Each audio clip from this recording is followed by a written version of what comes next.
तुलसा महारानी नमो नमो, तुलसा महारानी नमो नमो। पहली मुराद मेरी पूरी करो माता, पहली मुराद मेरी पूरी कर माता। मेरी मांग का सिंदूर अमर रखना, मेरी मांग का सिंदूर अमर रखना। तुलसा महारानी नमो नमो, तुलसा महारानी नमो नमो। ओम नमो नारायणाय। आज की इस वीडियो में हम सुनेंगे कार्तिक मास कथा अध्याय 5। इससे पहले के अध्याय में जब भगवान श्री कृष्ण ने सत्याभामा जी को उनके पूर्व जन्म का वृतांत सुनाया, तब यह कथा सुनकर समस्त आश्रय मुनियों ने श्री सूत जी महाराज से कहा, हे सूत जी महाराज, अब आप कृपा करके कार्तिक मास और तुलसी जी का भी वर्णन कीजिए। हे ऋषियों, जो प्रश्न आपने मुझसे किया है, यही प्रश्न राजा पृथु ने नारद मुनि से किया था, और जो उत्तर नारद जी ने महाराज पृथु को दिया था, वही आज मैं आपको सुना रहा हूँ। सो आप सब एकाग्रचित होकर सुनो। एक दिन राजा पृथु ने श्री नारद जी से पूछा, हे देवर्षि, भगवान को तुलसी इतनी प्यारी क्यों है? आप कृपा करके इसका महत्व सुना दीजिए। राजा पृथु की बात सुनकर देवर्षि नारद कहने लगे, एक समय देवराज इंद्र बहुत से देवताओं और अप्सराओं सहित देवों के देव श्री महादेव जी के दर्शनों को कैलाश पर्वत पर गए। वे सभी जब कैलाश पर्वत पर पहुँचे तो उन्होंने भारी आकार और भयंकर नेत्रों वाले एक विशालकाय पुरुष को देखा। तब देवराज इंद्र ने उससे पूछा, तू कौन है और भगवान शिव कहाँ है? देवराज इंद्र के कई बार पूछने पर भी उसने कोई उत्तर नहीं दिया। तो देवराज को बड़ा क्रोध आया। मारे क्रोध के देवराज इंद्र ने अपना वज्र उसके कंठ पर दे मारा, जिससे उसका नीला हो गया, परंतु साथ ही इंद्र का वज्र भी भस्म हो गया। फिर उसकी आंखों में प्रचंड ज्वाला प्रकट हुई। उस समय ऐसा प्रतीत हो रहा था मानो यह ज्वाला देवराज इंद्र सहित सारे संसार को जलाकर भस्म कर देगी। ऐसी भयानक परिस्थिति देखकर देवगुरु बृहस्पति जी तथा देवराज इंद्र आदि सभी देवता नतमस्तक होकर भगवान शिव की स्तुति करते हुए कहने लगे कि हे देवों के देव श्री महादेव, त्रिपुरा से अघासुर का विनाश करने वाले हे त्रिपुरारी, अघारे आपको बारंबार नमस्कार है। हे सूर्य नर मुनियों की रक्षा करने वाले, आपको नतमस्तक प्रणाम है। देवर्षि नारद ने कहा, हे राजा पृथु, इस प्रकार देवताओं की स्तुति सुनकर श्री महादेव जी ने समस्त ब्रह्मांड को भस्म कर देने वाली अग्नि को शांत कर दिया और कहने लगे, हे देवता गणों, मैं आप सब की स्तुति सुनकर अत्यंत प्रसन्न हूँ। सो आप सबको तब समस्त देवताओं सहित देवगुरु श्री बृहस्पति जी ने क्षमा दान मांगा और कहा कि हे देव, जो सूर्य रात से अपराध हुआ है उसके लिए क्षमा प्रदान कीजिए। श्री बृहस्पति जी की स्तुति सुनकर पुनः देवादिदेव श्री महादेव जी कहने लगे कि मैंने इंद्र का अपराध क्षमा कर दिया और जीवन दान भी दे दिया है। हे बृहस्पति जी, आज से आपका नाम भी अमर होगा।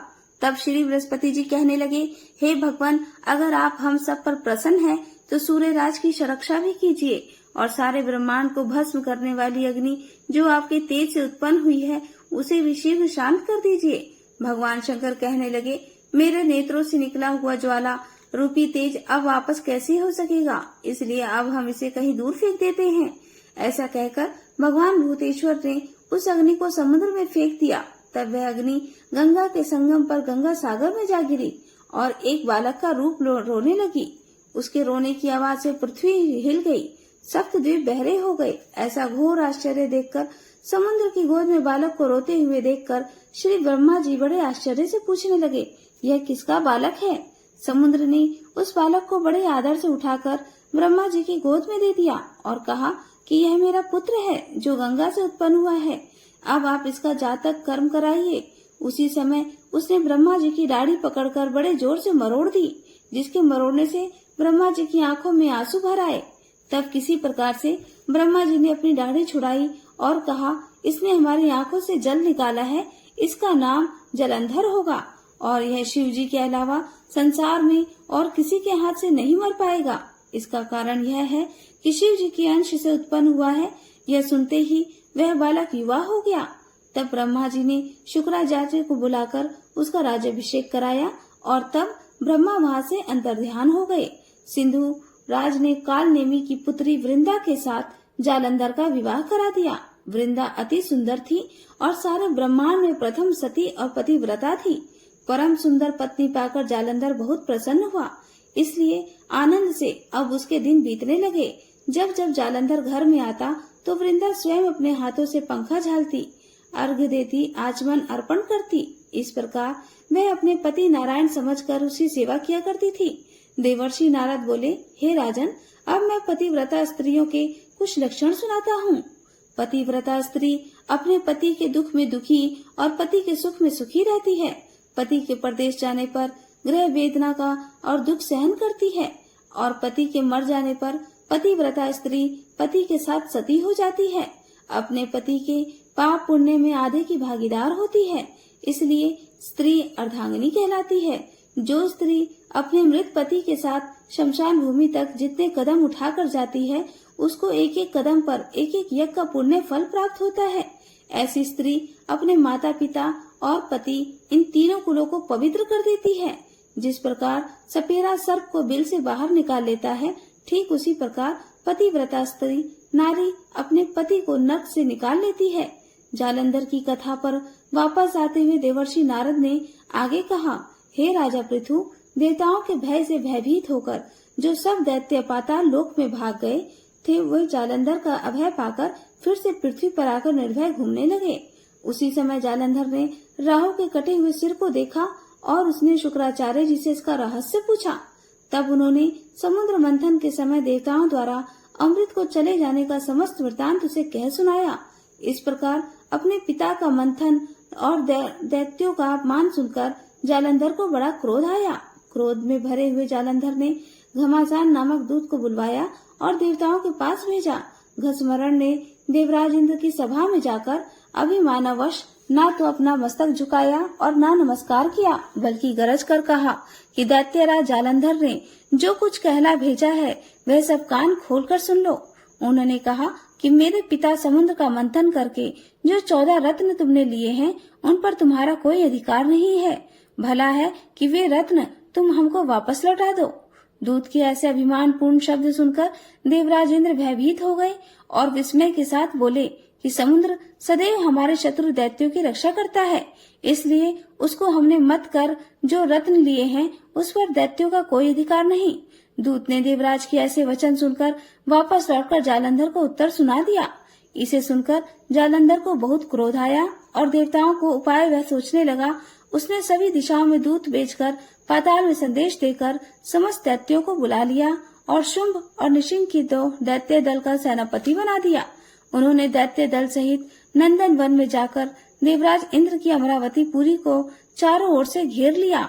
तब देवराज इंद्र की आज्ञा से देवता भी युद्ध करने के लिए तैयार होकर युद्ध के मैदान में आ डटे। अनेक प्रकार के शस्त्रों से और देवताओं में भीषण युद्ध आरंभ हो गया। दोनों पक्ष एक दूसरे को मार मार कर गिराने लगे। सब और रक्त की धारा बहने लगी। मरकर गिरे हुए हाथियों और घोड़ों से पृथ्वी भर गई। जो दैत्य समर भूमि में मर जाते थे, उन्हें शुक्राचार्य अपनी संजीवनी विद्या से जीवित करने लगे। उधर देवगुरु बृहस्पति भी तृणाचल पर्वत की दिव्य जड़ी बूटियों का प्रयोग करके देवताओं को दोबारा जीवित करने लगे। जब देवगुरु बृहस्पति द्वारा जड़ी बूटियों के प्रयोग से देवताओं को जीवित करने का समाचार दैत्यराज जालंधर ने सुना, तो उसने समस्त बलशाली दैत्यों को एकत्रित करके आज्ञा दी कि द्रोणाचल पर्वत उठाकर समुद्र में फेंक दो। जालंधर की आज्ञा पाते ही दैत्यों ने द्रोणाचल पर्वत उठाकर समुद्र में फेंक दिया और फिर घोर युद्ध आरंभ कर दिया। दोबारा प्रारंभ हुए युद्ध में बहुत से देवता मारे गए। तब देवगुरु बृहस्पति जी एक बार संजीवनी बूटी लेने के लिए तृणाचल पर्वत पर गए। वहां पर पर्वत को ना पाकर और देवताओं का संहार होते देखकर देवगुरु घबरा गए। इसके बाद जो कुछ भी हुआ उसका वृत्तांत अब आगे आने वाली वीडियो में सुनिएगा। तो फ्रेंड्स, आज की ये कथा यहीं तक की थी। वीडियो कैसी लगी प्लीज कमेंट करके जरूर बताइएगा। अगर थोड़ी सी भी वीडियो अच्छी लगी हो तो चैनल को सब्सक्राइब और वीडियो को लाइक जरूर कर दीजिएगा। बेल आइकन को प्रेस कर दीजिएगा ताकि मेरी किसी वीडियो की नोटिफिकेशन आप तक सबसे पहले पहुंच सके। तो मिलते हैं अपने नेक्स्ट वीडियो में। तब तक आप सभी लोगों का बहुत बहुत धन्यवाद। कार्तिक मास की हार्दिक शुभकामनाएं।